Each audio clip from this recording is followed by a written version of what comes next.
Ahli kumpulan kami terdiri daripada 4 orang. Izinkan saya memperkenalkan ahli kumpulan saya. Yang pertama iaitu saya Puteri Syahidah binti Munajari, nombor matrik 4242002791. Yang kedua iaitu Saidatul Atira binti Azhar, nombor matrik 4242003131. Yang ketiga Nur Alia Usna binti Muhammad Rosli, nombor matrik 4242003181. Dan yang terakhir iaitu Siti Badriah binti Muhammad Jalani, nombor matrik 4242001391. Ini saya akan membentangkan latar belakang penubuhan Penang Free School di sebuah institusi pendidikan yang bersejarah di Malaysia.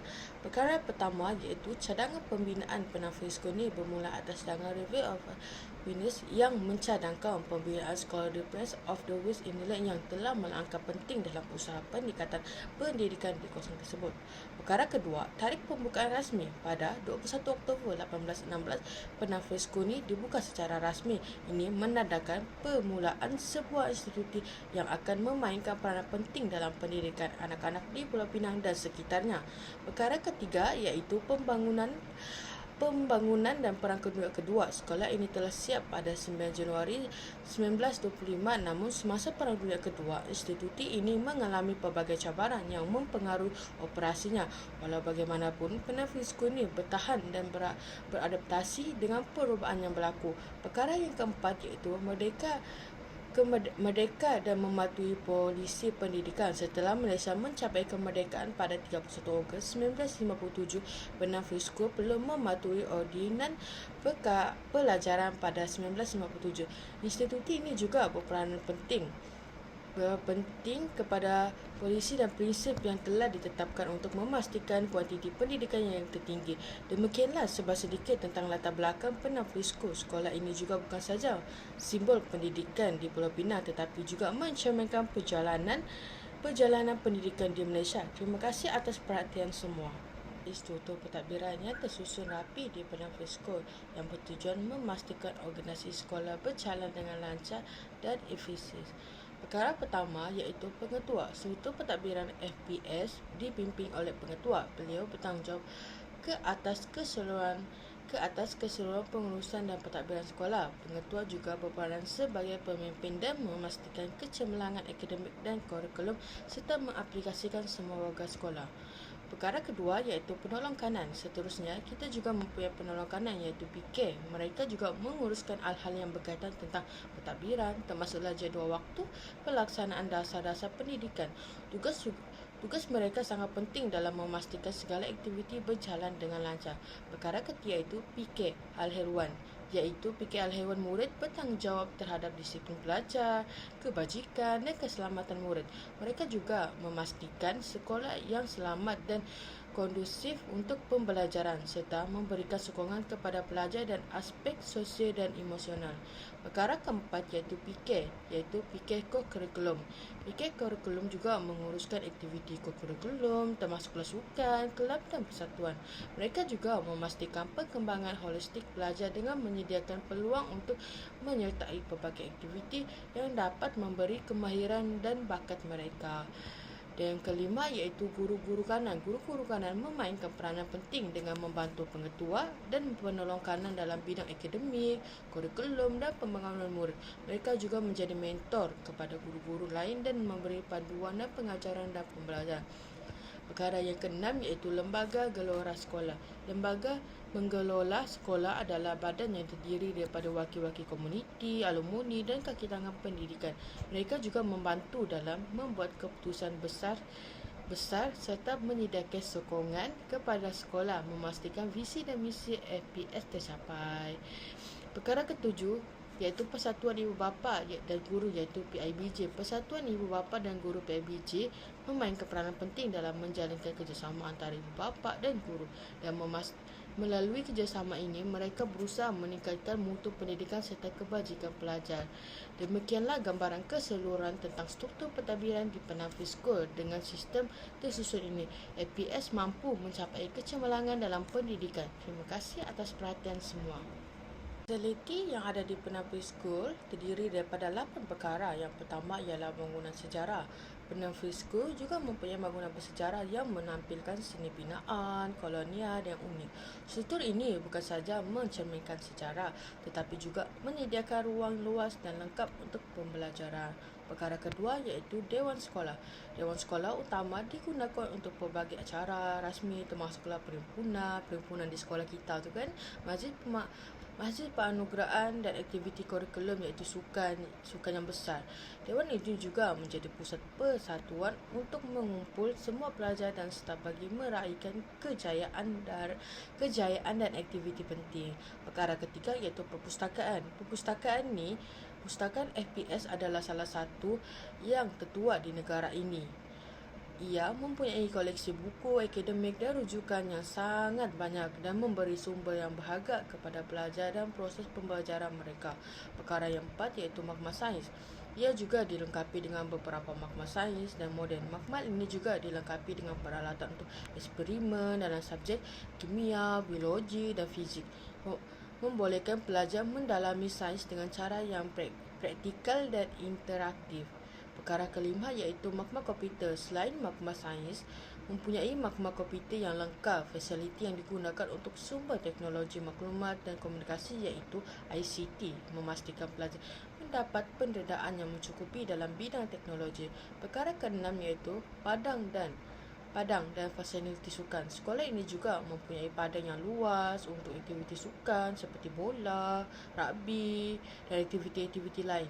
Terdapat juga gelanggang tenis untuk gelanggang bola, keranjang yang menyediakan pelbagai pilihan untuk aktiviti fizikal dan sukan. Perkara ketujuh pula iaitu surau. Bagi pelajar yang beragama Islam seperti kita lah, diorang situ menyediakan surau, iaitu fasiliti ini juga digunakan untuk menunaikan solat dan menjalankan aktiviti kerohanian dan membantu pelajaran dan kehidupan ritual. Perkara ke-8 pula, asrama untuk pelajar yang tinggal jauh lah daripada sekolah tu kan, juga mempunyai asrama yang selesa. Asrama ni juga dilengkapi dengan kemudahan seperti asas tempat tidur, dewan makan dan bilik bacaan dan memastikan keselesaan pelajar yang tinggal di sana. Sedemikianlah gambaran keseluruhan tentang pembangunan fasiliti yang ada di Penampil School. Fasiliti ini juga bukan sahaja menyokong pembelajaran akademik tetapi juga memperkembangkan holistik pembelajaran di sana. Okey, terima kasih atas perhatian semua. Membentangkan tentang program pengajian yang ditawarkan di Penampil School yang terbagi kepada 3 peringkat, iaitu peringkat rendah, peringkat menengah dan sekolah menengah. Peringkat tertinggi iaitu perkara pertama, akademik. Mari kita mulakan dengan program akademik. Penampil School ini juga mengikuti sistem pendidikan kebangsaan dan mengikuti susunan pembelajaran yang telah ditetapkan oleh Kementerian Pendidikan Malaysia. Perkara kedua iaitu subjek utama. Subjek utama yang diajar oleh FPS termasuklah bahasa Melayu, bahasa Inggeris, matematik, sains dan pendidikan moral. Ini merupakan asas penting dalam pendidikan pelajaran. Perkara ketiga, subjek tambahan. Selain itu, terdapat juga subjek tambahan seperti pendidikan seni, pendidikan jasmani dan subjek elektif seperti ekonomi, fizikal, kimia dan biologi. Ini memberikan pelajar pilih untuk mendalami minat mereka. Perkara keempat iaitu kurikulum. Seterusnya, mari kita dari aspek kurikulum iaitu terdapat pelbagai kelab dan persatuan seperti kelab sains, kelab bahasa seni, kelab bahasa dan kelab seni, aktiviti yang membantu pelajar mengembangkan minat dan bakat mereka di luar bilik belajar. Perkara kelima iaitu sukan. Dalam bidang sukan iaitu FPS menawarkan program yang merangkumi sukan tradisional, moden dengan pasukan yang beraplikasikan dengan pelbagai pertandingan. Ini bukan sahaja menggalakkan gaya hidup aktif tetapi juga semangat dan pasukan. Perkara keempat iaitu aktiviti kebudayaan. Selain itu, terdapat aktiviti kebudayaan yang mempromosikan warisan Malaysia, persembahan budaya dan aktiviti-aktiviti lain seperti pembelajaran peluang untuk menghargai dan meraihkan pelbagai budaya. Perkara ketujuh itu pengembangan kriteria, iaitu ia juga menekankan kepada pelajar untuk mengikuti program bimbingan dan difokuskan pada nilai-nilai seperti disiplin, kerjasama dan pemimpin. Ini juga untuk pentinglah untuk membina individu yang seimbang. Perkara yang ke-8 iaitu aktiviti perkhidmatan masyarakat. Selain itu, aktiviti perkhidmatan masyarakat juga digalakkan pelajar untuk terlibat dalam aktiviti sukarelawan dalam projek masyarakat dan membolehkan mereka untuk memberi mereka kembali kepada masyarakat dan membina empati. Perkara ke-9 iaitu penggunaan teknologi iaitu menginteraksikan teknologi dalam pembelajaran menggunakan alat pembelajaran digital dan platform seperti talian membantu pelajar dalam proses pembelajaran mereka dan menjadikan pelajaran lebih kreatif dan menarik. Sedemikianlah gambaran keseluruhan tentang program pengajian yang ditawarkan di Penafisco dengan kurikulum yang seimbang antara akademik kurikulum berusaha untuk melahirkan pelajaran cemerlang dan holistik.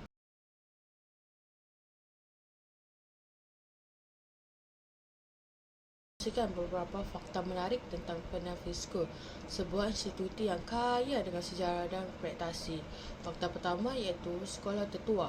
Pertama sekali, Penafisco ini merupakan sekolah tertua di Malaysia yang ditubuhkan pada tahun 1816. Ia telah memainkan peranan penting dalam pendidikan di negara kita selama lebih daripada 2 abad.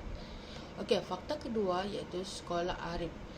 Sekolah arif di negara. Penafisco juga dijadikan sebagai sekolah arif di negara. Ini menunjukkan pengiktirafan terhadap sumbangan dalam sejarah pendidikan Malaysia dan pentingnya warisan yang dimiliki. Fakta ketiga iaitu bekas pelajar terkenal iaitu Tunku Abdul Rahman Al-Haji, Bapa Kementerian Malaysia, dan Tan Sri P. Ramlee, seorang legend dalam dunia seni, ialah bekas pelajar di Penafisco ni.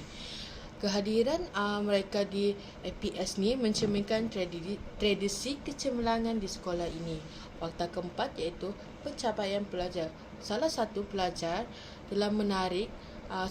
fakta menarik ialah seorang pelajar tempatan telah mengharumi nama Penafisco di peringkat antarabangsa dalam sukan Commonwealth, khususnya dalam pertandingan judo. Ini menunjukkan pencapaian pelajar PFS ni bukan saja di dalam bilik darjah tetapi juga di era sukan. Fakta kelima iaitu bahasa pengantaran. Bahasa pengantaran di Penafisco ni diajar dalam bahasa Inggeris. Selain itu, sekolah ini juga menawarkan penambahan bahasa iaitu bahasa Perancis yang memberi pelajar peluang untuk mempelajari bahasa kedua yang penting dalam dunia global. Sedemikianlah beberapa fakta menarik tentang Penafisco. Sekolah ini bukan saja memiliki sejarah kaya tetapi juga menghasilkan pelajar cemerlang dalam pelbagai bidang. Terima kasih atas perhatian semua. Dalam statement terakhir ini, saya ingin merumuskan perkara dan kesan Penafisco terhadap masyarakat dan di Tanah Melayu. Perkara pertama iaitu moden pendidikan. Secara keseluruhannya, Penafisco ini juga menjadi moden bagi sekolah-sekolah Inggeris lain di Tanah Melayu. Dengan kurikulum yang berorientasikan barat, PFS telah meletakkan asas sebagai sistem pendidikan yang lebih formal dan sistematik di rantau ini. Perkara kedua iaitu kesempatan pendidikan. Sekolah ini juga memainkan peranan penting dalam pengurusan perbezaan sosial ekonomi di kalangan rakyat. Pendidikan yang menerima di PFS memberi peluang pekerjaan yang lebih menarik terutamanya dalam sektor pentadbiran kolonial yang membantu pelajar mencapai taraf kehidupan yang lebih baik. Perkara ketiga iaitu jurang sosial. Namun penting untuk kita memahami bahawa pendidikan di PFS juga membantu mewujudkan jurang antara kelas sosial. Sekolah ini juga menyumbang kepada perkembangan masyarakat elit yang terpisah daripada majorit pendudukan luar bandar. Ini menimbulkan cabaran dalam usaha untuk mewujudkan masyarakat yang lebih kuat. Perkara keempat iaitu kesimpulan dengan ini kita dapat melihat bagaimana Penafisco ini bukan saja mempengaruhi pendidikan tetapi juga membentuk dinamik sosial di Tanah Melayu. Saya ingin mengucapkan terima kasih kepada pensyarah kami iaitu Sir kerana sudi mendengar pembentangan saya. Semoga apa yang saya kongsikan dapat memberi manfaat kepada semua. Sebelum saya mengakhiri, saya ada pantun yang berbunyi pohon pinang di tepi jalan dan rimbu daunnya lebat. Terima kasih kepada Tuhan, ilmu yang diberi amatlah berkat. Jumpa lagi. Assalamualaikum.